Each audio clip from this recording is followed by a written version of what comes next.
तर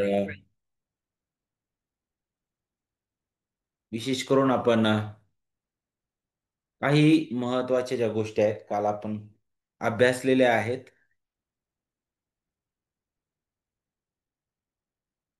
त्यामध्ये आपण शिक्क्यांबद्दल शिकलो.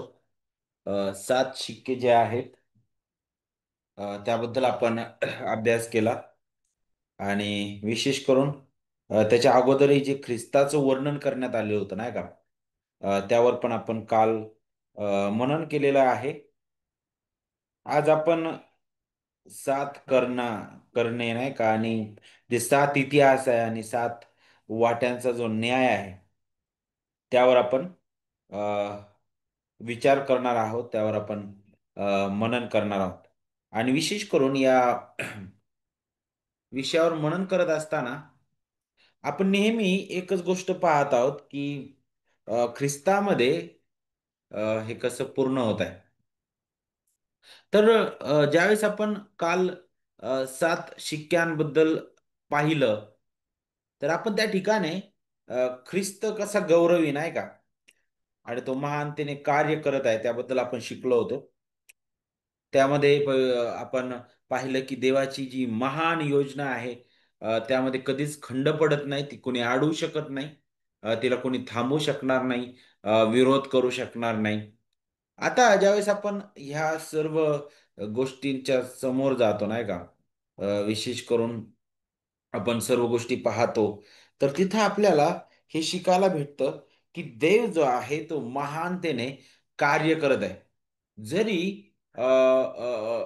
ज्यावेळेस आपण त्या शिक्क्यांचा अभ्यास करत होतो, तर एकीकडे असं आपण पाहिलं की जिथं वेदी खाली येऊन काही जे आत्मे आहेत देवाकडे ओरड करत आहेत की देवा, अ, तू का शांत बसलास, तू का न्याय करत नाहीस, कारण ते रक्तसाक्षी झालेल्यांच्या आत्मे आहेत म्हणलेलं आहे.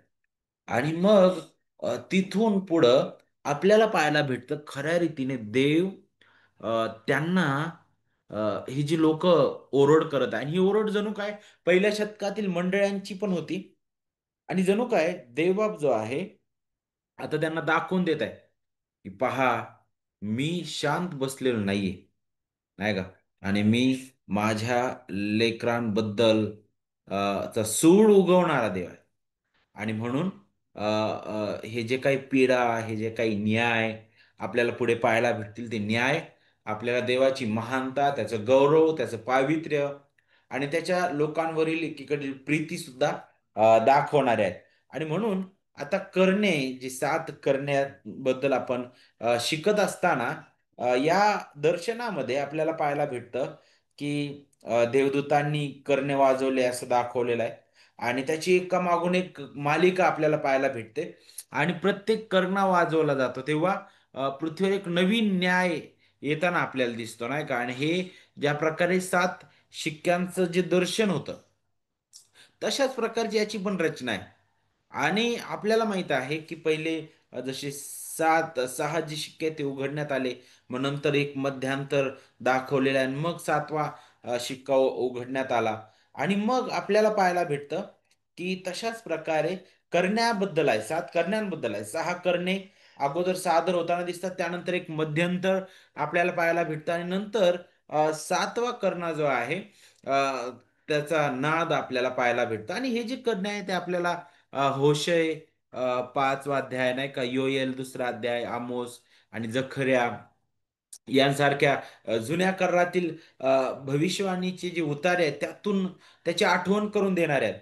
आणि हे जे करणे आहेत ते आपल्याला देव आपल्या देवदूत सैन्यासह येतो नाही का, तेव्हा ज्या प्रकारे ते वाचतात, जसं मला असं वाटतं थेसलोनिका पत्रामध्ये पौल ज्यावेळेस ख्रिस्ताच्या दुसऱ्या आगमनाबद्दलचं वर्णन करतो, त्यावेळेस तो काय म्हणतो की आद्य देवदूताची वाणी तुतारीचा नाद होत असता प्रभू उतरणार आहे.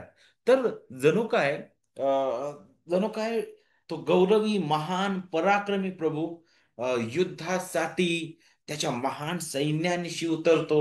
अ, अशाच प्रकारे इथं जणू काय ते चित्र आपल्याला आठवण करून देतं. आणि मग आपण ज्यावेळेस या करण्यांबद्दल पाहतो, तर विशेष करून अध्याय 8 आणि वचन 2 ते 13 मधील पहिल्या 4 करण्यांचा चा जो नाद होतो, तिथं आपल्याला सृष्टीच्या चार मुख्य भागावर देवदूत सैन्याद्वारे जो आलेला जो न्याय निवाडा आहे, त्याचे त्याचे संकेत तिथे दिलेले आहेत. जेव्हा पहिला कर्ण वाजवला गेला, तेव्हा आपल्याला पाहायला भेटतं की तिथं गारा, आग, नाही का, आणि आपल्याला पाहायला भेटतं जी कोरड्या भूमीवर फेकण्यात आलेली आहे. दुसरा कर्ण वाजवला गेला तेव्हा एक मोठा भूमिकंप, एक मोठा पर्वत, सॉरी, समुद्रात टाकला गेला असं दिसतंय. तिसरा कर्ण वाजवला गेला आणि मग एक तेजस्वी तारा आपल्याला पाहायला भेटतं की तिथं पडल्यासारखं दिसत, आणि आपण पाहतो की ते जे पाणी आहे ते अगदी कडवट होतं, ते पिण्याजोगं राहत नाही. चौथा करणा ज्यावेळेस वाजतो, मग आपल्याला पाहायला भेटतं जिथं पूर्ण आकाशाचं नुकसान झाल्यासारखा झाल्याचं तिथं दिसत आहे. आणि मग आपल्याला पाहायला भेटतं की दिवसाचा जणू काही एक तृतीयांश आणि रात्रीचा एक तृतीयांश भाग अ, आपल्याला पाहायला भेटतं की तिथं प्रकाशाविना असं दिसतो. पण इथं न्यायनिवाडे किती वाईट असले तरी आपल्याला पाहायला भेटतं की प्रत्येक भागामध्ये जो जो काही भाग होता आहे, विशेष करून एक तृतीयांश नाही का, अशा प्रकारे बोललेला आहे. आणि मग शेवटी वचन 13 जर आपण वाचलं, 8वा अध्याय वचन 13 बघा, जिथं अशा प्रकारे बोललेलं आहे की मी पाहिले तेव्हा एक गरुड अंतराळाच्या मध्यभागी उडताना दृष्टीस पडला. त्याला मोठ्याने असे म्हणताना मी ऐकले, जे तीन देवदूत कर्णे वाजवणार आहेत, त्यांच्या कर्ण्यांच्या होणाऱ्या ध्वनीने पृथ्वीवर राहणाऱ्या लोकांवर अनर्थ, अनर्थ, अनर्थ येणार आहे. पाहिलं तर ह्या सगळ्यांपेक्षा भयंकर अनर्थ तिथे येणार आहे म्हटलेला आहे. आणि मग आपण पुढे येतो, तर आपल्याला अध्याय 9 मध्ये वचन 1 ते 12 मध्ये आपल्याला पाहायला भेटतं की पुढे पाचव्या करण्याचं नाद आपल्याला तिथं पाहायला भेटतो. आणि मग तिथं अम, टोळांचं नाही का, भयंकर अनैसर्गिक असं टोळांचं सैन्य तिथे येताना दिसतं आणि सर्व नासधूस झालेले आपल्याला पाहायला भेटते. आणि मग इथं त्या टोळांचं जे वर्णन आहे ते योहान कशा प्रकारे करतो, जर तुम्ही बारकाईने पाहिलं तर इथं बघा काय सांगितलं. पाचव्या दूताने करणा वाजवला, अध्याय 9 वचन 1 पासून पुढे, तेव्हा एक तारा आकाशातून पृथ्वीवर पडलेला मला दिसला. त्याच्याजवळ अथांग डोहाची किल्ली देण्यात आली होती. त्याने अथांग डोह उघडला तेव्हा त्यातून मोठ्या भट्टीच्या धुरासारखा धूर बाहेर येऊन वर चढला, आणि त्या डोहातल्या धुराने सूर्य व अंतराळ हे अंधकारमय झाले, आणि त्या धुरातून टोळ निघून पृथ्वीवर उतरले. त्यांना पृथ्वीवरील विंचवासारखी शक्ती देण्यात आली. आता त्यांचं वर्णन, टोळाचं वर्णन कसं केलंय, त्यांना विंचवासारखी शक्ती देण्यात आली.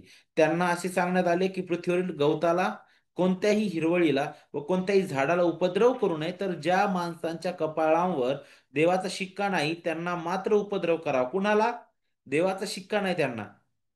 त्यांना जीवे मारण्याचे त्यांच्याकडे सोपवले नव्हते, तर फक्त 5 महिने पीडा देण्याचे सोपवले होते. त्यापासून होणारी पीडा, विंचू माणसाला नांगी मारतो तेव्हा त्याला होणाऱ्या पिडेसारखी होती. त्या दिवसात माणसे मरणाची संधी शोधतील तरी ती त्यांना मिळणार नाही.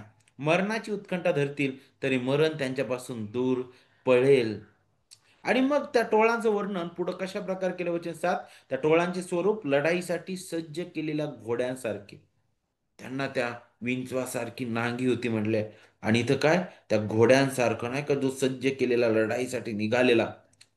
आणि मग अ, त्यांच्या डोक्यावर सोन्याच्या मुकुटासारखे काहीतरी दिसत होते. त्यांचे त्यांचे तोंडवळे माणसांसारखे होते, त्यांचे केस स्त्रियांच्या केसांसारखे होते, त्यांचे दात सिंहांच्या दातांसारखे होते. त्यांना उरस राणे होती, ती लोखंडी उरस राणांसारखी दिसत होती. आणि त्यांच्या पंखांचा आवाज लढाईत धावणाऱ्या अनेक घोड्यांच्या रथांच्या आवाजासारखा होता. पाहिलं तर तिथं स्त्रियांचे केस, मानवी चेहरा नाही का, त्याच्यावर घोड्यासारखं त्यांचं वर्णन केलेलं आहे. त्याला त्याला नांगी, विंचवासारखी नांगी म्हटलेलं आहे. पण त्यांची जी शक्ती आहे ती मर्यादित होती सांगितलेलं आहे. ते फक्त 5 महिन्यांसाठी पृथ्वीवर कहर करू शकले. त्यांना फक्त दुष्टांवर हल्ला करण्याची परवानगी होती, ज्यांच्यावर देवाचा शिक्का नाही म्हटलेला, नाही का. आणि मग पुढे आपल्याला पाहायला भेटतं की 6वा जो कर्ण आहे, त्याचा नाद होताना आपल्याला दिसतो. जो आपल्याला अध्याय 9 वचन 13 पासून पुढे आपल्याला त्याबद्दल शिकायला भेटतं, जिथं अ, अ, वचन 13 पासून पुढे, नंतर 6व्या दूताने करणा वाजवला, तेव्हा देवासमोरील सुवर्णवेदीच्या 4 शिंगामधून झालेली एक वाणी मी ऐकली. कर्ण असलेल्या 6व्या देवदूताला ती म्हणाले, फरात नदीवर बांधून ठेवलेले 4 देवदूत मोकळे कर. तिथं 4 देवदूत त्या नदीवर बांधलेले फरात नदीवर त्यांना सोडलं गेलं. आणि मग त्यांनी आपल्याला पाहायला भेटतं की तेव्हा माणसांपैकी एक तृतीयांश माणसे जीवे मारण्याकरिता नेमलेली घटिका, दिवस, महिने, वर्ष ह्यांसाठी तयार केलेले हे 4 देवदूत मोकळे झाले म्हटलेलं आहे. आता लक्षात घ्या, पुष्कळ वेळा ज्यावेळेस आपण या स्थितीकडे पाहतो, या वर्णनाकडे पाहतो, तर काय होतं माहिती आहे का? त्याला आपण शब्दशः घेतो आणि ते चित्र आपल्या डोळ्यांसमोर आपण अ, असं नाही का, वर्णन करतो त्याचं. आणि आपण पुष्कळदा हे विसरून जातो, पहिली गोष्ट तर, हे जे न्याय आहे, ह्या ज्या पीडा आहेत, ह्या पीडा विश्वासणाऱ्यांवर येण्याबद्दल मार्गदर्शन करत नाहीत. सगळ्यात अगोदर आपण हे समजून घेणं गरजेचं आहे. कारण ह्या पीडा देवापासून येत आहेत, स्वर्गातून येत आहेत. आणि दुसरी गोष्ट, आपल्याला हे समजणं गरजेचं आहे की आपण ख्रिस्तामध्ये वाचवण्यात आलेले लोक आहोत. कारण रोमकरास पत्र 8वा अध्याय, मला असं वाटतं वचन 1 आपल्याला सांगतं, जितके ख्रिस्त येशू ठाई आहेत तितक्यांना दंड आज्ञा नाही म्हटलेलं आहे, अगदी स्पष्ट रीतीने. आपण न्यायातून पार गेलेलो आहोत, कारण आपला न्याय ख्रिस्तावर लादण्यात आलेला आहे. ओके. तर ह्या ज्या गोष्टी आहे, हे जे वर्णन करण्यात आलं, हे वर्णन नक्कीच पहिल्या शतकातील मंडळीसाठी एक सांत्वन देणारं ठरलं, की देव शांत नाही बसलेला. तो काय करत आहे? निसर्गाद्वारे या दुष्टांचा तो न्याय करत आहे. तो न्याय करत आहे. जरी आपल्याला पुष्कळ असं जे चित्र आहे, शब्दशः आता जरी पाहायला भेटत नसलं, तरी आपल्याला हे पाहायला भेटतं, की देव कार्य करत आहे. नाही का? आणि मग ज्यावेळेस आपण आणखी पुढे येतो, तर आपल्याला अध्याय 10 कडे आपण वळतो. आणि अध्याय 10 वचन 1 ते अध्याय 11 वचन 14 मध्ये एक दोन भागांचं मध्यांतर आहे. आणि जिथं आपल्याला एहेजकेला सारखंच एक चित्र पाहायला भेटतं, जिथे एहेजकेलाला देवाने एक गुंडाळी दिली आणि ती त्याला खाण्यासाठी सांगितली नाही का? आणि मग ती त्याला गोड लागली सांगितलं, आणि मग नंतर ती भयंकर अशी ती ती त्यामुळं काय म्हणतात त्याला, तिचा आंबटपणा निर्माण झाला पोटात म्हटलेला आहे. तशाच प्रकारचं चित्र तुम्हाला इथं सुद्धा पाहायला भेटल.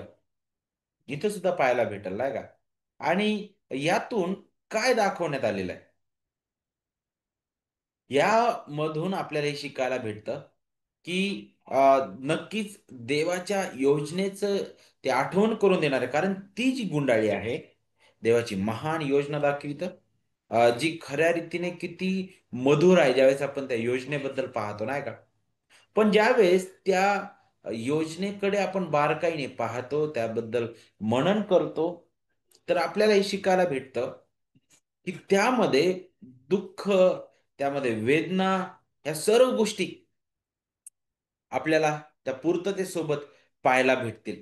त्यानंतर पुढे आपल्याला जो मध्यांतराचा दुसरा भाग आहे, तिथं आपल्याला दोन साक्षीदारांबद्दल शिकायला भेटतं, जे सुवार्तिक आहेत नाही का? जे अगोदर ज्यांना मारण्यात आलं, ज्यांना नंतर ते पुन्हा आपल्याला पाहायला भेटतं, ते ते ते पुन्हा उठतात. आता याबद्दल जे अ, जे 1000 वर्ष पूर्व विश्वास ठेवणारे लोक आहेत नाही का, ते म्हणतात की हे जे लोक आहेत, ते भविष्यात नाही का, ख्रिस्ताच्या 1000 वर्षाच्या राज्याच्या अगोदर हे लोक दोन जे साक्षीदार आहेत ते उभे राहतील म्हणतात ते. आणि मग आपल्याला पाहायला भेटतं की हे त्यावेळेस त्याची पूर्णता आहे, अशा प्रकारे त्याकडे ते पाहतात. परंतु ज्यावेळेस आपण या दोन साक्षीदारांबद्दल पाहतो, तर खऱ्या रीतीने हे साक्षीदार जे आहेत, अ, ते आपल्याला खऱ्या रीतीने सर्व जो इतिहास आहे त्याची आठवण करून देणारे आहेत. कारण हा संघर्ष फक्त त्याच काळापुरता मर्यादित नाही, लक्षात घ्या. कारण हे साक्षीदार एक विश्वासणाऱ्याचं प्रतिनिधित्व करणारे आहेत. विश्वासणारे आणि अविश्वासणारे यामधील जो संघर्ष आहे, त्याबद्दल दाखवणार आहेत. विशेष करून हे अगदी सुरुवातीपासून आपण पाहतो. ख्रिस्ता ख्रिस्त आला त्यावेळी सुद्धा त्याचा आणि त्याचे शत्रू त्यांच्यामधील संघर्ष आपल्याला पाहायला भेटतो. हे दोन साक्षीदार अत्यंत सामर्थ्यवान होते म्हटलेलं आहे, परंतु त्यांचे विरोधक अत्यंत शत्रुत्वपूर्ण होते आणि त्यांनी साक्षीदारांची हत्या केली म्हटलेलं आहे.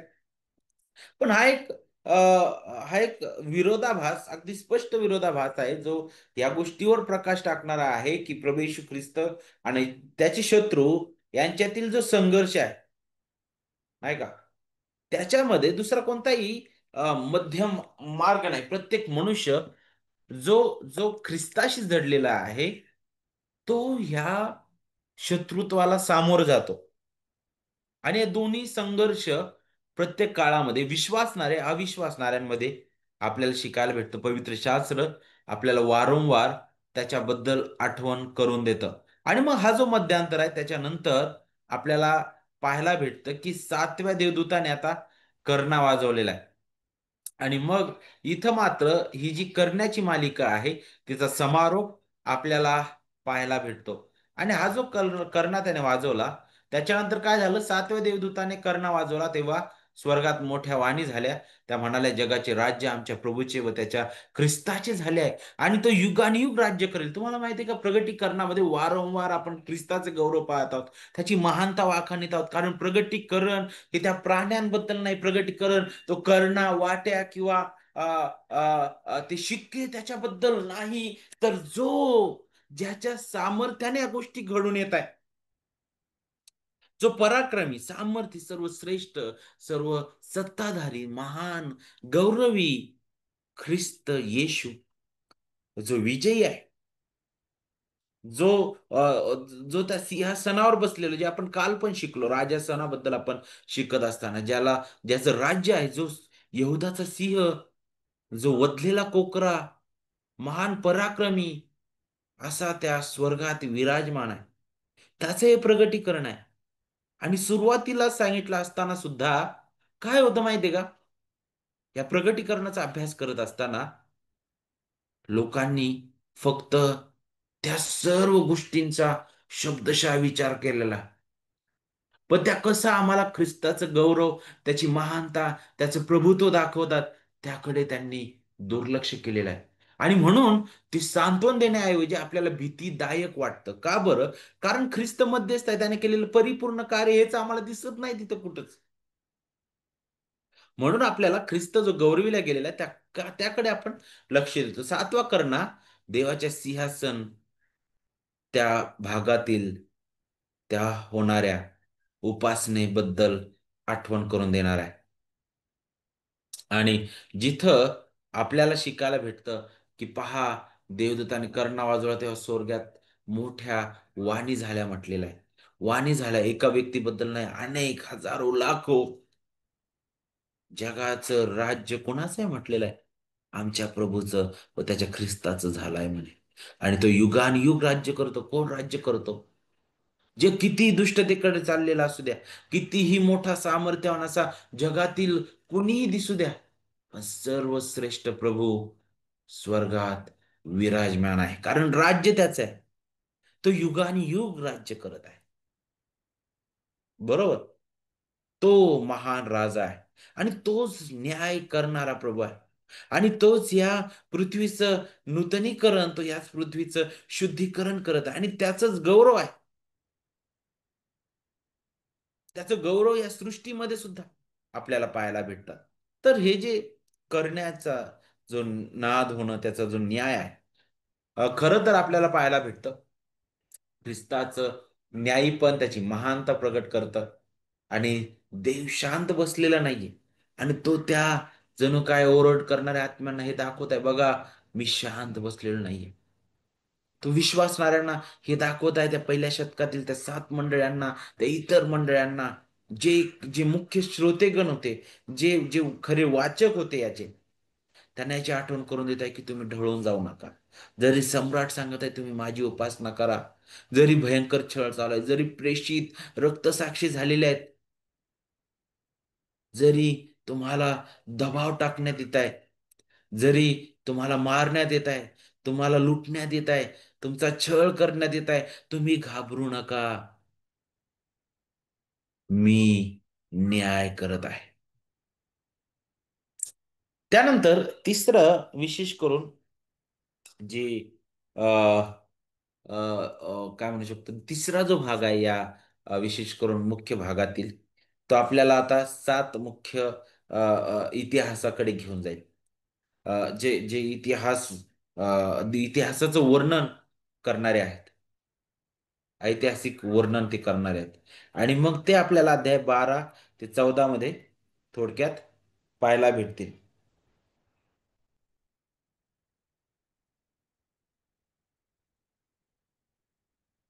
आता ज्यावेळेस आपण या इतिहासाबद्दल पाहतो, तर खऱ्या रीतीने अ, अ, शिक्के करणे नाही का, त्यांचे जो दृष्टिकोन आहे किंवा त्यांचे जे जो दृष्टांत आहे, त्याप्रमाणेच हे जे 7 इतिहास आहेत ते एकत्र बांधण्यात आलेले आहेत.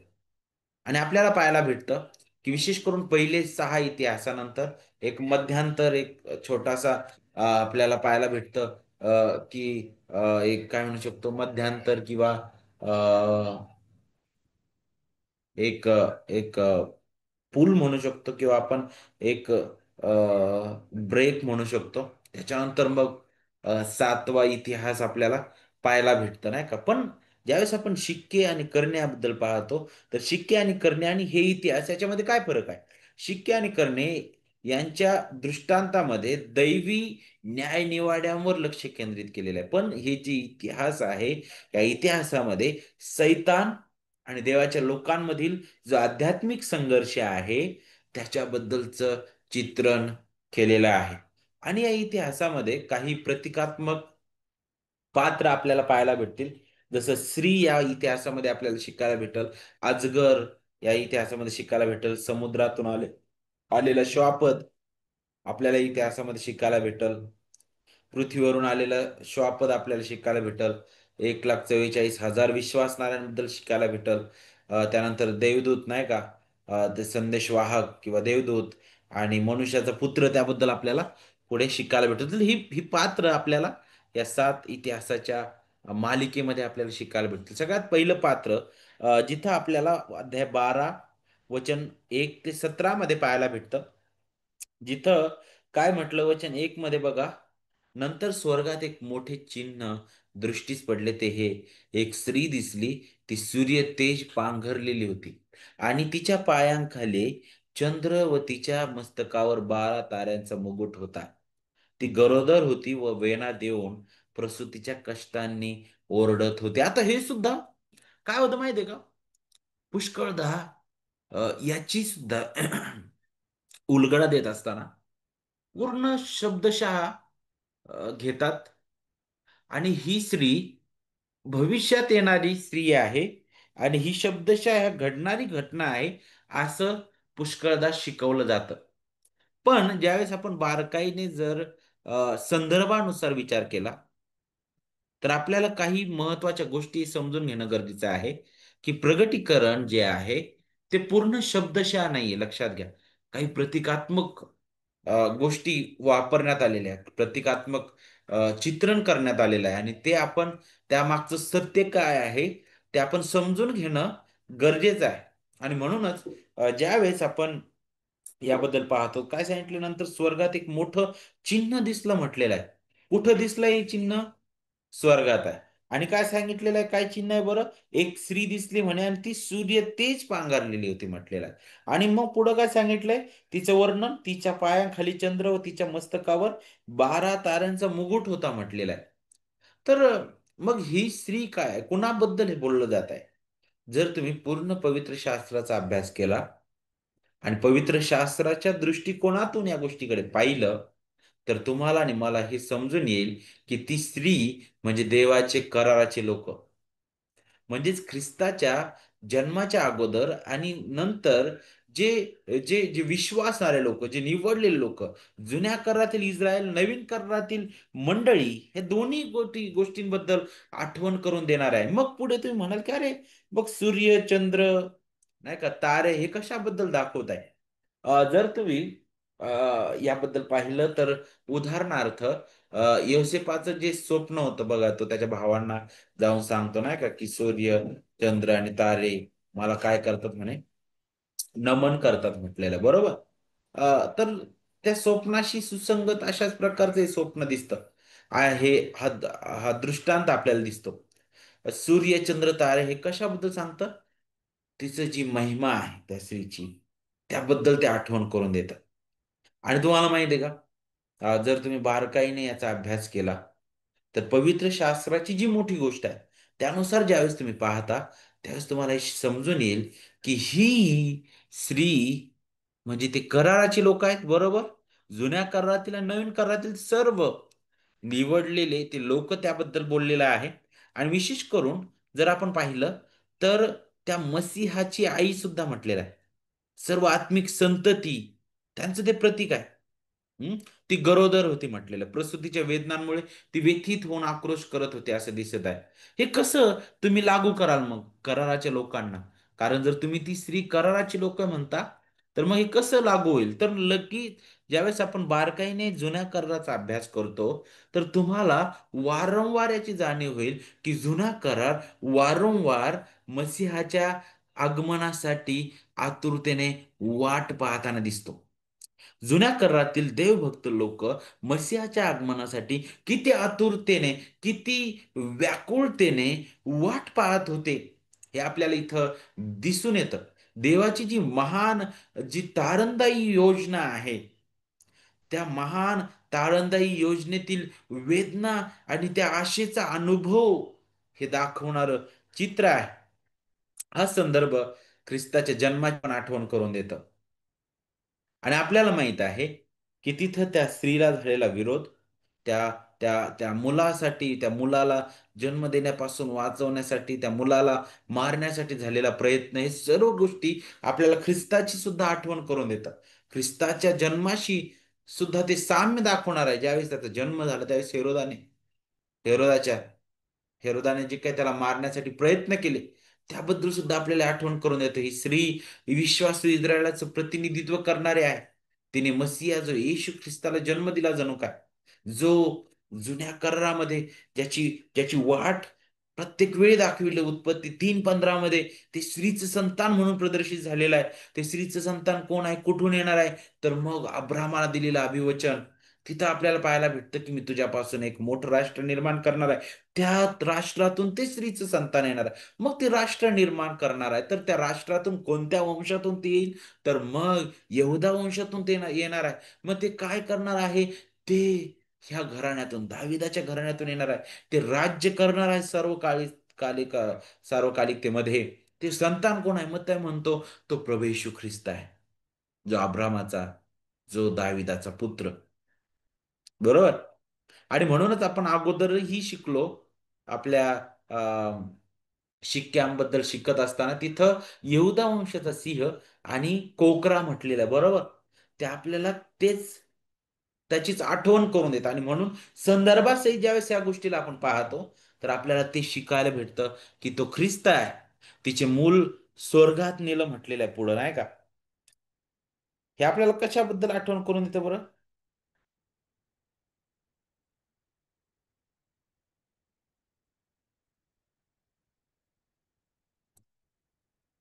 आणि ती स्त्री पृथ्वीवर राहिली म्हटलेलं आहे.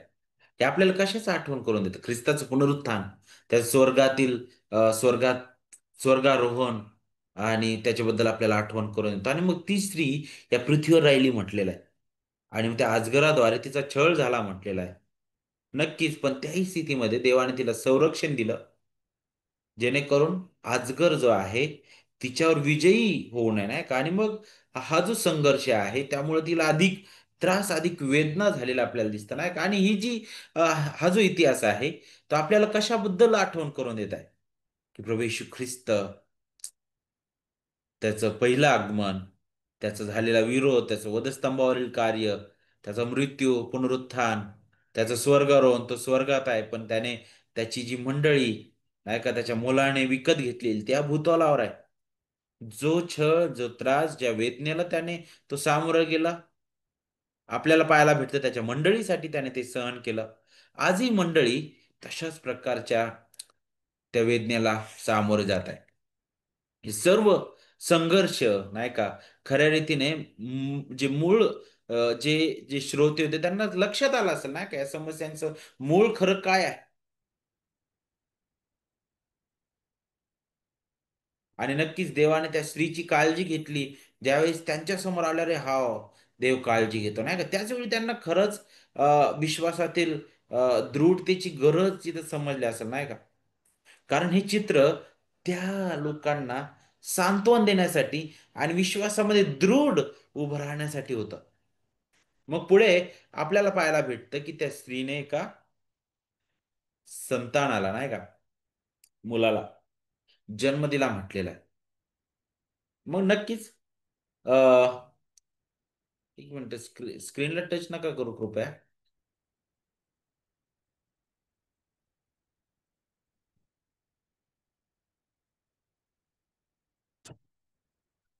ओके.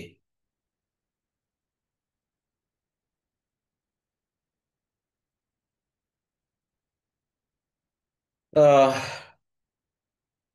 त्या स्त्रीने त्या मुलाला जन्म दिला म्हटलेला आहे. नक्कीच ख्रिस्ताच्या पण जन्माबद्दल आपण विचार करतो परंतु जर आपण इथं बारकाईने पाहिलं तर ते देवाच्या लोकांचं प्रतीक आहे. म्हणजे जुन्या करारातील इस्रायल जे आपण अगोदरपासून पाहतो नाही का. देवाचे कराराचा समुदाय देवाचं कराराचे लोक नाही का जिच्यामधून प्रभू येशू ख्रिस्त जो मसीहा आहे तो आलेला आहे. जे स्त्रीचं संतान तुम्ही जुन्या करारामध्ये जर पाहिलं तर त्याचे मुख्य मुख्य थीम मुख्य विषय काय आहे. स्त्रीचं संतान. माहिती आहे तुम्हाला त्या संतानाभोवती जुना करार फिरत आहे. आणि इथं संतानासोबतचीच लढाई आहे. पाहिलं ते आपल्याला त्याची आठवण करून देतं. आणि ती संतती लोखंडी राजदंडाने लोह राजदंडाने सर्व राष्ट्रावर राज्य करेल म्हटलेलं आहे. हे स्तोत्र 2:9 ची आठवण करून येतं. त्यावर आधारित आहे की तो मसिया राष्ट्रांवर त्याला सर्व अधिकार आहे तो राज्य करेल म्हटलेला आहे. हे फक्त हे राज्य फक्त भविष्यातील पृथ्वीवरील त्याचं भौतिक राज्यच नाही तर आताही तो राज्य करत आहे. त्याने ते राज्य स्थापित केलेलं आहे. जर तुम्ही प्रेषितांची कृत्य दुसरा अध्याय वचन 33 आणि 36 मध्ये जर पाहिलं तर तिथं सुद्धा पेत्र त्याबद्दलच बोलतो तो राज्य करत आहे.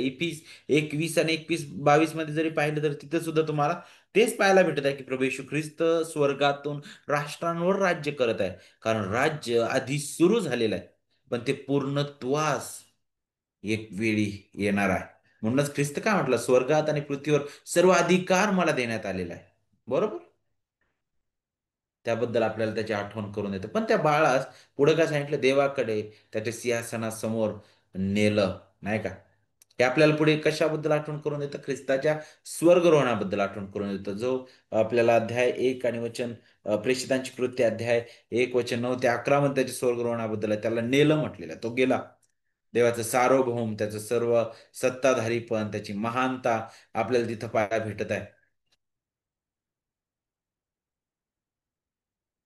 देवाने त्याची महान योजना ख्रिस्ताद्वारे पूर्ण केलेली आहे. जरी भयंकर संघर्ष होता, जरी भयंकर विरोध होता, पण ते ख्रिस्ताला अडू शकलं नाही. म्हणूनच तेच अ, तेच वर्णन योहान मला असं वाटतं त्याच्या शुभवर्तमानामध्ये करतो की अ, अंधाराने त्याला ग्रासण्याचा प्रयत्न केला, परंतु तो त्याला ग्रासू शकला नाही म्हटलेलं बरोबर की नाही.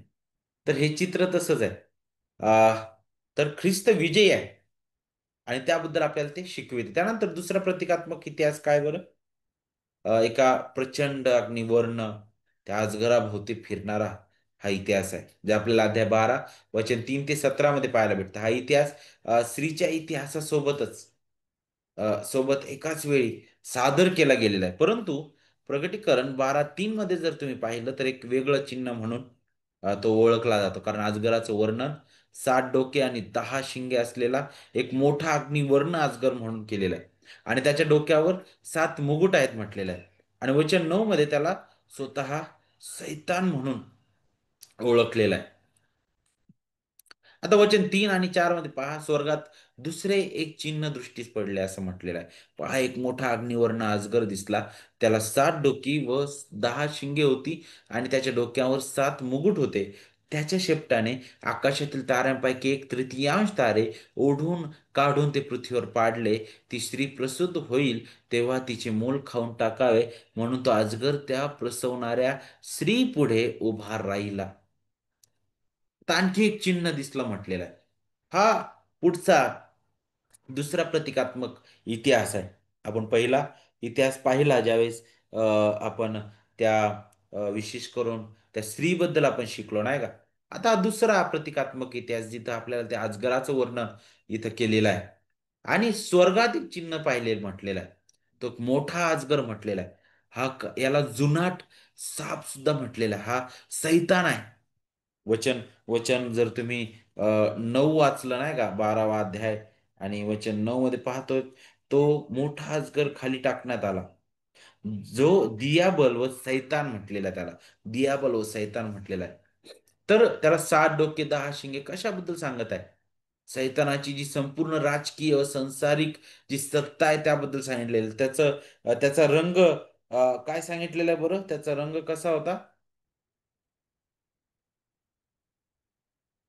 अग्निवर्ण. आणि ती कशाबद्दल आठवण करून देते माहित तुम्हाला? जर तुम्ही मूळ भाषेमध्ये पाहिलं तर लाल लाल रंग म्हटलेला आहे. आणि ते आपल्याला याची आठवण करून देतं रक्तपात, हिंसा, दुष्टता नाही का. तर तो देवाच्या राज्याचा खोटा, भयंकर नाही का, दुष्ट असा तो विरोधक आहे. त्याच्या शेपटीने स्वर्गातील अ, काय सांगितलेलं आहे? तिसरा भाग नाही का, एक तृतीयांश म्हणू शकतो आपण, तारे ते खाली पडले म्हटले. याचा अर्थ काय? सैतानाने ज्यावेळेस आपण पाहतो स्वर्गातील जे चित्र आहे, तो जो दिव्यदूत आहेत, तो मुख्य करू, तो त्याचं त्याचं पतन झालं. त्याच्यासोबत स्वर्गातील एक तृतीयांश देवदूत सुद्धा पडले म्हटलेलं आहे. यशायामध्ये पण त्याचं वर्णन केलंय आणि आपल्याला आणखी प्रगटीकरणामध्ये सुद्धा इतरत्र आपल्याला त्याबद्दल शिकायला भेटत. आणि या विशेष करून यहूदामध्ये सुद्धा सांगितलेलं आहे. तसेच याचा अर्थ देवाच्या लोकांवरील त्याचा छळ असा सुद्धा असू शकतो नाही का. कारण तारे हे देवाचे लोक त्याच्याबद्दल सुद्धा मार्गदर्शन करणारे, एकतर पती देवदूतांबद्दल सुद्धा आठवण करून देईल ते, आणि देवाच्या लोकांबद्दल सुद्धा आठवण करून देईल. कारण तो अजगर त्या स्त्री समोर उभा राहायला म्हटलेला आहे. तिने मूल जन्मताच ते गिळावं म्हणून तो उभा आहे. तर नक्कीच सैतानाने मसीहाचा जन्म होताच त्याचा नाश करण्याचा प्रयत्न केला. हे आपल्याला सुरुवातीपासून माहित आहे. त्याच्या जन्माच्या वेळेस हेरोद त्याला मारण्यासाठी बसलेला होता.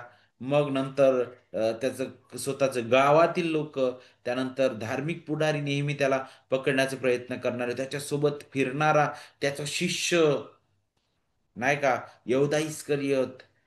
त्यानंतर आपल्याला पाहायला भेटतं ते रोमी सैन्य, सर्व गोष्टी. अगदी अगदी तो सैतान कशा प्रकारे त्याला मारण्यासाठी टपून आहे ते दाखवित नाही का. पण ज्यावेळेस आपण याबद्दल पाहतो, तर इथं अजगराच्या शेपटीबद्दल बोललेला आहे. योहानाच्या दृष्टिकोनात त्याने काय पाहिलेलं आहे? अजगराच्या शेपटीने आकाशातील एक तृतीयांश तारे झाडून पृथ्वीवर फेकले गेले म्हटलेलं आहे. तर नक्कीच ते पतन पावलेले देवदूत ज्या अगोदर मी तुम्हाला बोललो त्याबद्दल ते आठवण करून देतं. आणि त्यासोबतच इथं आपल्याला खरं तर ख्रिस्त आणि त्या सैतानाबद्दल मध्ये असणार झालेला संघर्ष त्याची आठवण करून येतं. आजही विश्वासणारे आणि अविश्वासणारे, सैतान, जगातील लोक विशेष करून, आणि ख्रिस्ताची लोक यांच्यामधील संघर्ष हे दाखवणार आहे. आणि आपल्याला पाहायला भेटतं की पुढे हा जो लढा आहे तो अशा प्रकारे दाखवलाय की स्वर्गात एक युद्ध झालेलं आहे, जिथं मिखाईल तिथं लढताना दिसत आहे आणि त्याने या अजगराशी त्याने लढा केलेला आहे. आणि आपण पाहतो की त्यांना खाली फेकण्यात आलं. बरोबर. तर नक्कीच हे आपल्याला कशाबद्दल आठवण करून देतं की देव देव जरी हा संघर्ष आहे, तरी देव त्याच्या लोकांच्या बाजूने उभा आहे. तो महानतेने तो लढत आहे नाही का. कारण राज्य त्याचं आहे.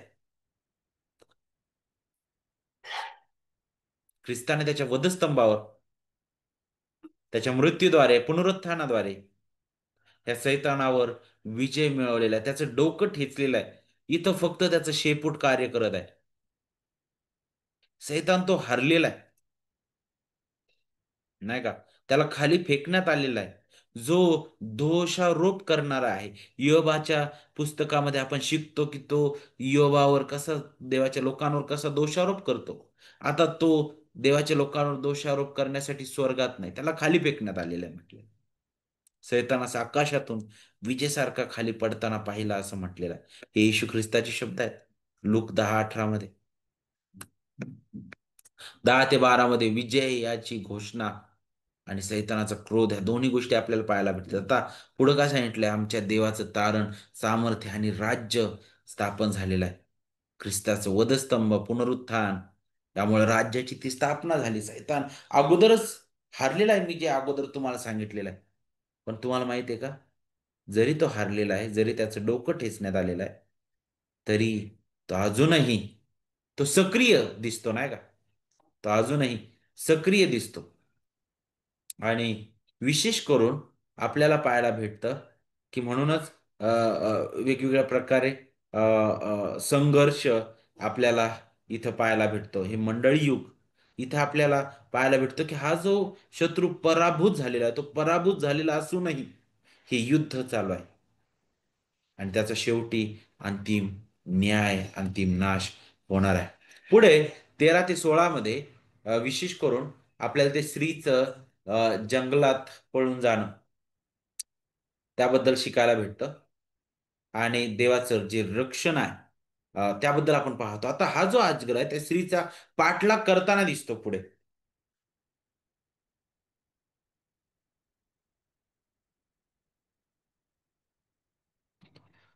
अ, आणि जर आपण बारकाईने पाहिलं तर हे कशाबद्दल आठवण करून देतं मग? नक्कीच हे संघर्ष वारंवार दाखवलेला आहे. आणि नक्कीच ती स्त्री पुन्हा एक आपल्याला देवाची मंडळी, जी ख्रिस्तामधून, ख्रिस्ताद्वारे, ख्रिस्तापासून आहे, तिचं तिचं प्रतिनिधित्व करणारी आहे. आणि जंगल जे आहे, ते वैरान, ते रान जे आहे, जणू काय त्या मंडळीचं एक रक्षित स्थान जणू काय दर्शवितं, जिथं देव तिला त्या संकटामध्ये सुद्धा संरक्षण देतो. आणि मग जर तुम्ही बारकाईने पाहिलं तर यशया 40:31 मध्ये पहा, यशया 40 आणि 31 मध्ये पुढे काय म्हटलेलं आहे? यशया 40 आणि 31 आपण पाहूया.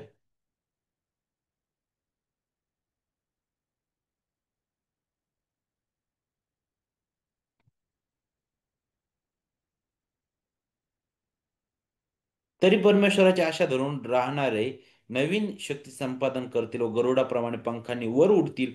ते धावतील तरी दमणार नाही, चालतील तरी थकणार नाहीत. अ, इथं वर्णन केलंय देवाची लोक, ते कधीच थकणार नाही म्हटलेलं आहे. ते उडतील म्हटलेलं आहे जणू काय नवीन पंख धारण करून. ही दैवी मदत, त्याचा पुरवठा आपल्याला पाहायला भेटतं. आणि मग पुढे ज्यावेळेस आपण पाहतो तर देवाचा महान हस्तक्षेप आपल्याला पुढे शिकायला भेटतो. पुढे 17 आणि 18 मध्ये ज्यावेळेस आपण येतो तर तिथं आपल्याला काय शिकायला भेटतं? आणखी सैतानाचा जो क्रोध आहे त्या उरलेल्या अंगावर पाहायला भेटतो. जेव्हा तो अजगर स्त्रीवर संतापला आणि तिच्या इतर संततीवर तो युद्ध करायला गेला म्हटलेला आहे. स्त्रीची उरलेली संतती म्हणजे काय? ख्रिस्ती मंडळीतील ते सर्व लोक, प्रत्येक काळातील प्रियजन. सैतान आजही ख्रिस्ती लोकांविरुद्ध आत्मिक युद्ध करत आहे, नाही का? तिथं कशा प्रकारे दाखवलं ते वर्णन पाहिलं का तुम्ही? 17 आणि 18 मध्ये, तेव्हा अजगर स्त्रीवर रागावला व देवाच्या आज्ञा पाळणारे व येशू ख्रिस्ताविषयी साक्ष देणारे तिच्या संतानांपैकी बाकीचे जे लोक होते त्यांच्याबरोबर लढाई करण्यास तो निघून गेला आणि तो समुद्राच्या वाळूत उभा राहिला. समुद्राच्या वाळूत उभा राहणं कशाबद्दल दाखवितं? नवीन संकटाची तयारी, नाही का? आणि तुम्हाला माहिती आहे का, हेच आता पुढे, आता त्या विशेष करून समुद्रातून वर आलेलं जे श्वापद आहे त्याला मार्ग दाखवणार आहे. आणि तेच आपला तिसरा प्रतिकात्मक इतिहास आपल्या समोर सादर करणार आहे, जिथं समुद्रातून आलेलं जे श्वापद त्याच्या भोवती हा तिसरा प्रतिकात्मक इतिहास फिरतो. पुढे 13वा अध्याय वचन 1 ते 10 मध्ये आपल्याला पाहायला भेटतं की या पशूंमध्ये सिंह हे जे श्वापद होतं जिथं आपल्याला त्याचं वर्णन कसं सांगितलंय बरं. एक श्वापद मी पाहिलं म्हणते समुद्रातून वर येताना मी पाहिलं त्याला 10 शिंगे व 7 डोकी असून त्याच्या शिंगावर 10 मुकुट व त्याच्या डोक्यांवर देवनिंदात्मक नावे होते म्हटलेलं आहे. जे श्वापद मी पाहिले ते चित्त्यासारखे होते. त्याचे पाय अस्वलाच्या पायांसारखे होते व त्याचे तोंड सिंहाच्या तोंडासारखे होते. त्याला अजगराने आपली शक्ती व आपले आसन व मोठा अधिकार दिला. आता हे वर्णन दानियल 7 मधील जे तिथं जे मूर्तिपूजक राज्य होतं नाही का ज्यांच्यासाठी तिथं काही उपमा वापरण्यात आलेल्या आहेत. त्याचं प्रतिनिधित्व करणाऱ्या त्या श्वापदासारखं आहे. आणि हे आपल्याला सूचित करतं की समुद्रातून आलेला हा श्वापद प्रभू येशू ख्रिस्ताच्या राज्याचा विरोध करणाऱ्या सर्व राजकीय शक्तींचं प्रतीक आहे. आज सरकार सुद्धा ख्रिस्ताच्या विरुद्ध आपल्याला पाहायला भेटतं.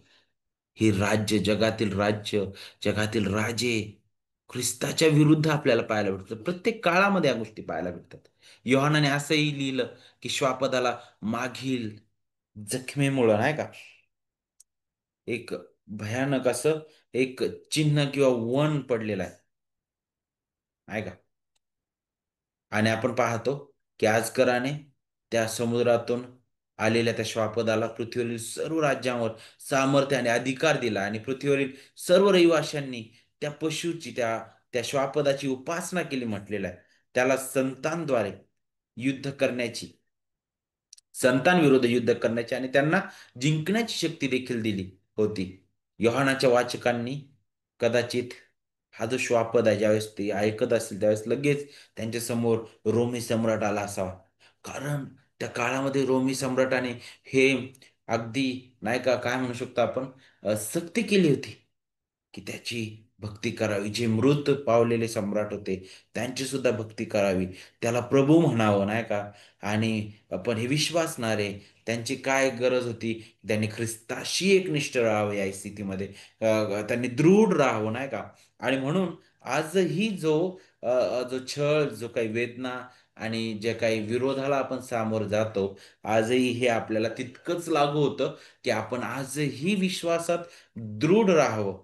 प्रभूच्या हाती पडावं. चौथा जो प्रतिकात्मक इतिहास आहे तो आपल्याला अध्याय 13 वचन 11 ते 18 मध्ये पाहायला भेटतो. जिथं दुसऱ्या श्वापदावर तो केंद्रित आहे जो पृथ्वीतून वर आलेला आहे.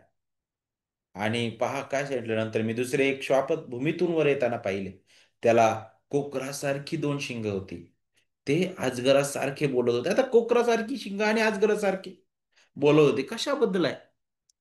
हे श्वापच आपल्याला पाहायला भेटतं. समुद्रातून आलेलं नव्हतं. कारण समुद्रातून आलेलं श्वापद ते आपल्याला राजकीय अव्यवस्थेचं प्रतीक देणार आहे. परंतु हे पृथ्वीवरून येतं म्हटलेलं. याचा अर्थ धोकादायक, धार्मिक आणि तत्वज्ञानी जे आहे, तत्वज्ञान जे आहे, ते त्याच्याबद्दल हे आठवण करून देणार आहे. ते कसं दिसत आहे म्हटलेलं आहे? कोकरासारखं दिसतं. पण काय करतं म्हणे?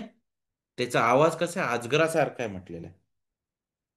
तर कोकरासारखं आहे, ख्रिस्तासारखं सौम्य किंवा धार्मिक भासतं म्हणे.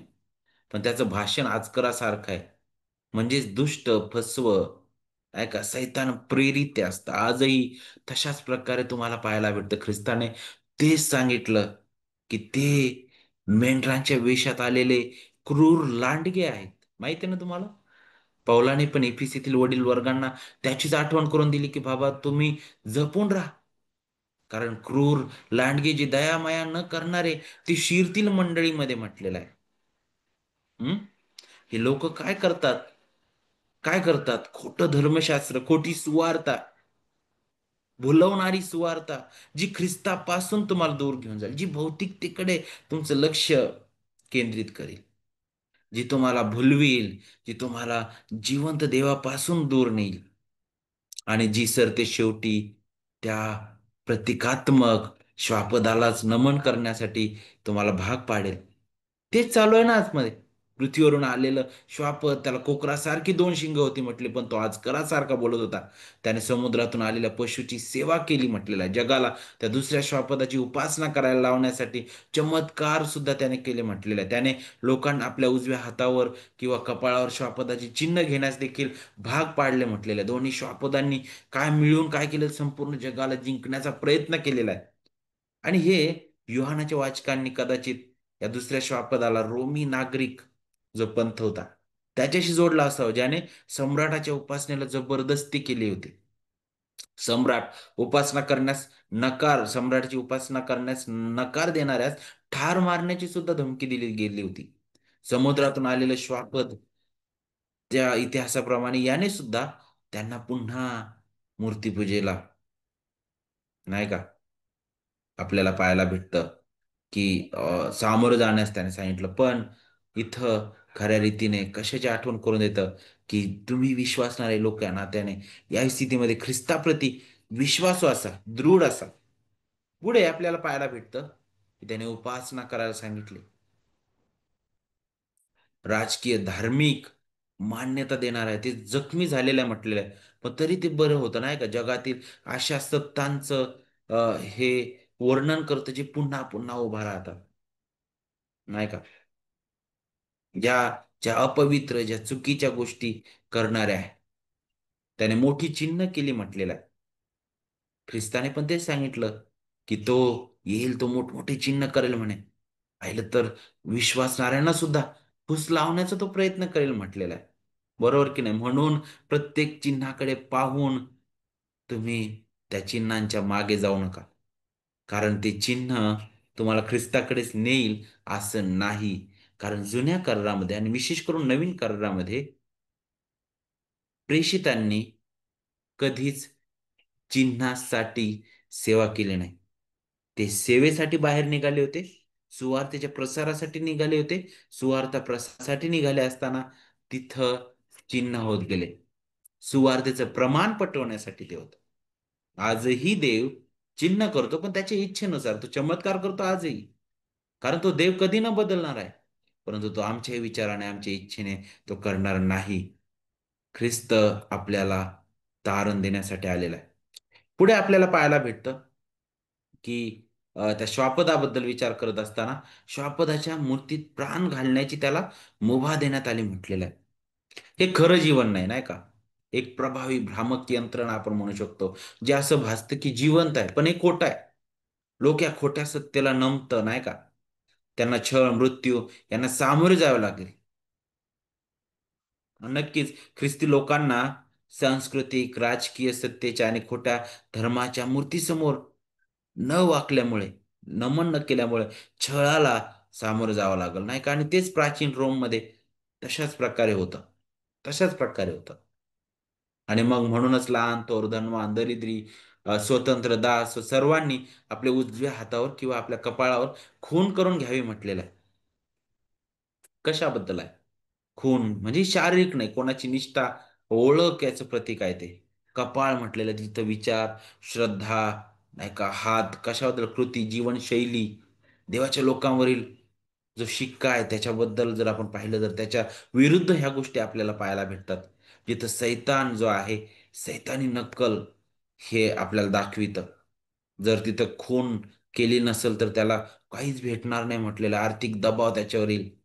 आध्यात्मिक दडपशाही म्हटलेलं आहे. आणि हेच रोमी त्या साम्राज्यामध्ये घडून येत होतं पहिल्या शतकामध्ये, की जे सम्राटाची भक्ती करणार नाही, मग त्यांना त्यांना सर्व गोष्टींना मुकावं लागायचं.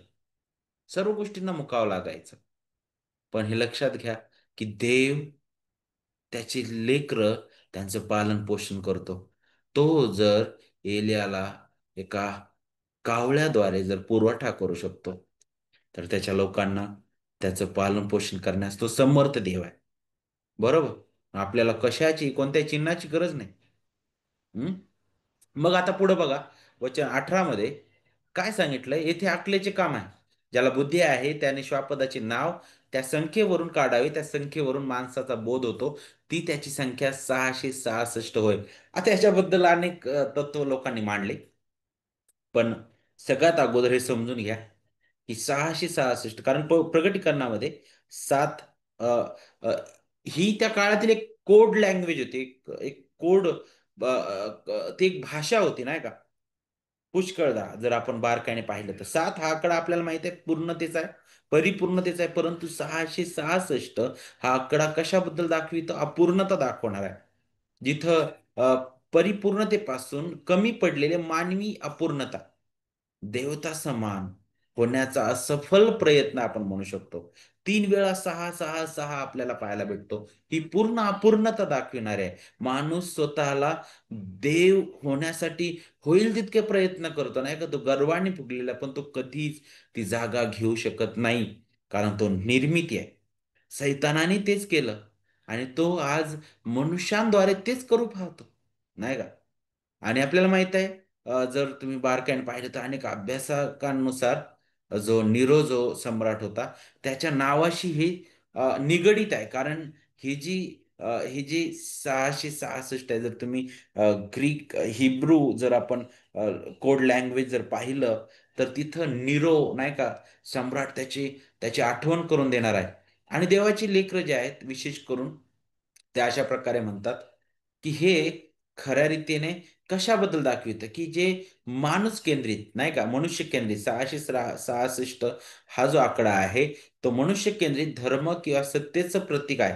जो नेहमी जो प्रत्येक युगामध्ये जो काही देवाच्या राज्याला ख्रिस्ताला विरोध करणार आहे मग ती सत्ता असू द्या ते विज्ञान किंवा ते कोणताही धर्म असू द्या किंवा ते कोणतेही शिक्षण असू द्या हे कोणतीही बाब असू द्या ते ते म्हणजे काय हा तो ख्रिस्त विरोधी आणि त्याची त्याच्याबद्दल ते आठवण करून देणाऱ्या गोष्टी आहेत.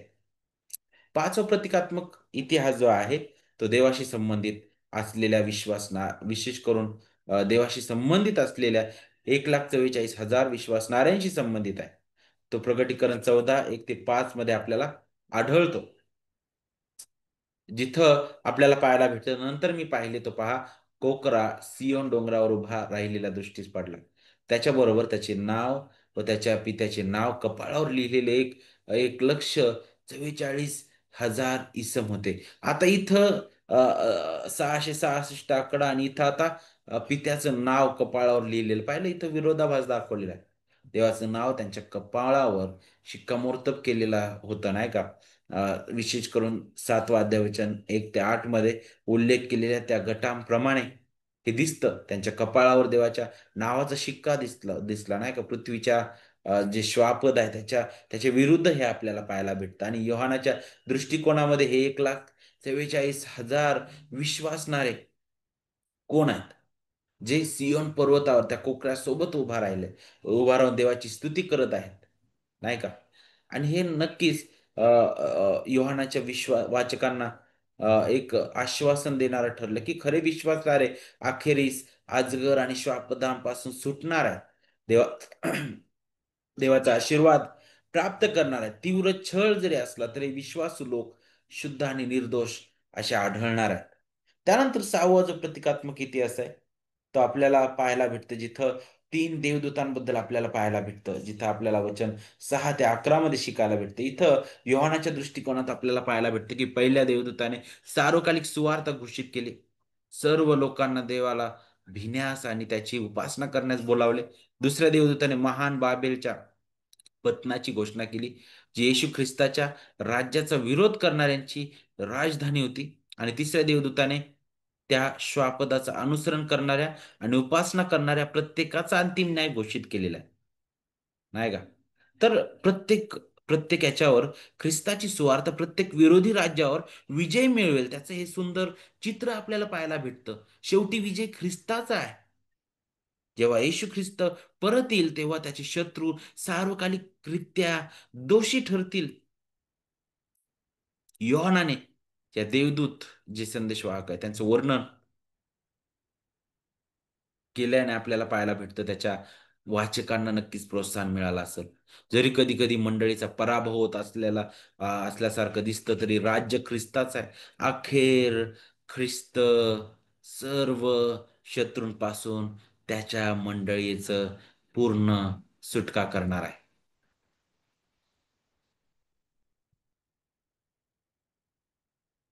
किती अद्भुत हे आहे.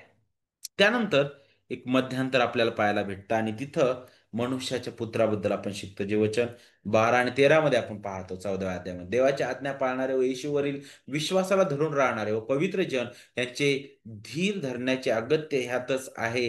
तेव्हा स्वर्गातून झालेली वाणी मी ऐकली. ती म्हणाली, लिही, प्रभूमध्ये मरणारे व आतापासून धन्य आहेत. आत्मा म्हणतो, खरेच आपल्या कष्टांपासून सुटून त्यांना विसावा मिळेल. त्यांची कृत्ये तर त्याच्याबरोबर जातात. किती अद्भुत आहे. किती अद्भुत आहे. मध्यंतर योहानाने देवाच्या लोकांना धीर धरण्याचं इथं आव्हान केलेलं आहे. जरी तुम्हाला इथं विरोध होत आहे, जरी तुम्हाला छळाला सामोरे जावं लागत आहे, तरी घाबरू नका.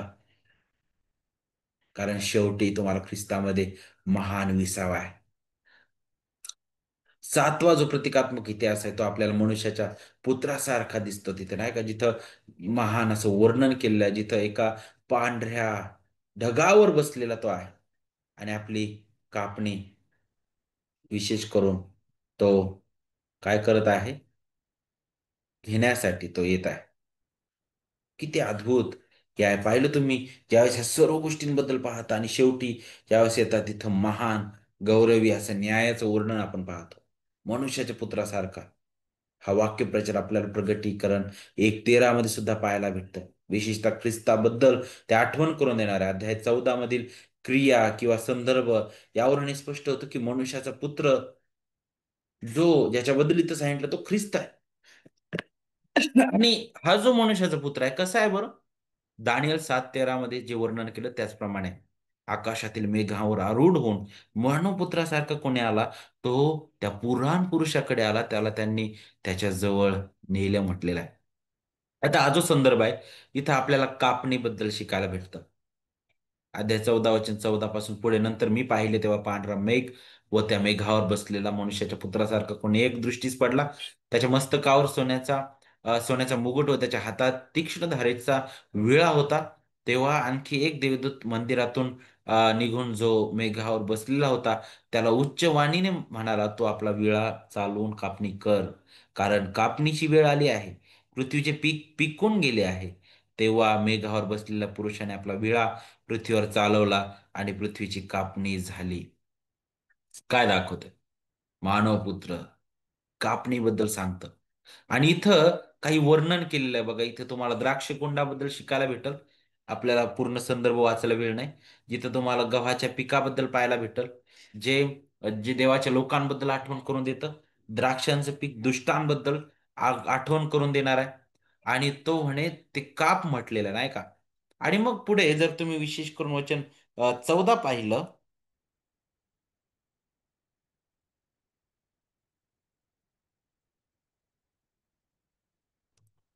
अ, अध्याय 14 वचन 14, नंतर मी पाहिले तेव्हा पांढरा मेघ व त्यावर त्या मेघावर बसलेला मनुष्याच्या पुत्रासारखा कोणी एक दृष्टीस पडला. त्याच्या मस्तकावर सोन्याचा मुकुट होता. पुत्रासारखा होता नाही का तो? हातात तीव्र कापणी करणारे हत्यार घेऊन तो आलेला आहे. हा प्रभू येशू ख्रिस्त आहे. सोन्याचा मुकुट म्हणजे राजकीय सत्ता आपल्याला पाहायला भेटतं. कापणी करणारं हत्यार हे न्यायाबद्दल आठवण करून देणार आहे. ही कृती आपल्याला पाहायला भेटतं की ख्रिस्ताच्या दुसऱ्या आगमनावेळी अंतिम होणारा न्याय त्याची आठवण करून देणार आहे नाही का? कापणी करण्याची वेळ आली आहे, कारण पृथ्वीवरील पीक तयार झालेलं आहे नाही का? अगदी विश्वासणारे लोक त्यांचं एकत्रित केलं जाणं, ते गव्हाचं पीक म्हणजे मसीहाचं लोकांचा जो अ, आपण काय म्हणू शकतो, त्यांचा मृत्यू, त्याचं पुनरुत्थान, ख्रिस्तासोबत त्यांचं एकत्रित येणं, त्याची ते आठवण करून देतं. तर द्राक्षांची कापणी 17 ते 20 मध्ये आपल्याला पाहायला भेटतं की त्याने पृथ्वीवरील द्राक्षांच्या वेली कापल्या आणि त्या द्राक्षांना देवाच्या क्रोधाच्या मोठ्या द्राक्ष कुंडात टाकलं गेलं म्हणे. दुसऱ्या कापणीचा संदर्भ दुष्टांवरील देवाच्या कोपाबद्दल दाखवितं. द्राक्षे म्हणजे देवाच्या क्रोधाला पात्र असे दुष्ट लोक, ते द्राक्ष कुंडामध्ये पायांनी तुडवणं हे देवाचा प्रचंड महान क्रोध त्याची आठवण करून देणार आहे. आणि त्या द्राक्ष कुंडातून काय निघालं म्हणे? रक्त निघालं बाय. ही न्यायाची तीव्रता दाखविते किती भयंकर ते आहे. जे ख्रिस्ताप्रती विश्वास राहिलेले आहेत, जे दृढ राहिलेले आहेत, त्यांच्यासाठी ते महान तारण गौरवी गौरवी जीवन तिथे आहे. परंतु जे दुष्ट आहेत त्यांचं न्याय न्याय आहे अंतिम नाही का? आणि हे अद्भुत आहे. हे अद्भुत आहे नाही का? ख्रिस्त देव शांत बसलेला नाही. राज्य त्याचं आहे. तो राज्य करत आहे सर्व गोष्टींवर, नाही का? त्याच्यापासून काहीच सुटलेलं नाहीये. काहीच सुटलेलं नाही. आणि म्हणून विश्वासणाऱ्या नात्याने ज्यावेळेस आपण छळ, वेदना, त्रासाला सामोरे जातो, नाही का, त्यावेळेस अ, आपण डगमगू नये. अ, आपण असं म्हणू नये की देवा तू का शांत आहेस? तू फक्त ह्या गोष्टी पाहत आहेस. नाही, देव शांत नाहीये. देव कार्य करत आहे. तो न्यायी आहे. तो विराजमान आहे. आणि दुष्टांना त्याच्या न्यायासनासमोर उभं राहायचंय. त्यांचा अंतिम नाश अटळ आहे. पण विश्वासणाऱ्यांसाठी महान आशा आहे. ख्रिस्त त्याच्यासोबत महान राज्य. आपण प्रार्थना करू. प्रभू, आम्ही खरंच तुझे आभार मानतो.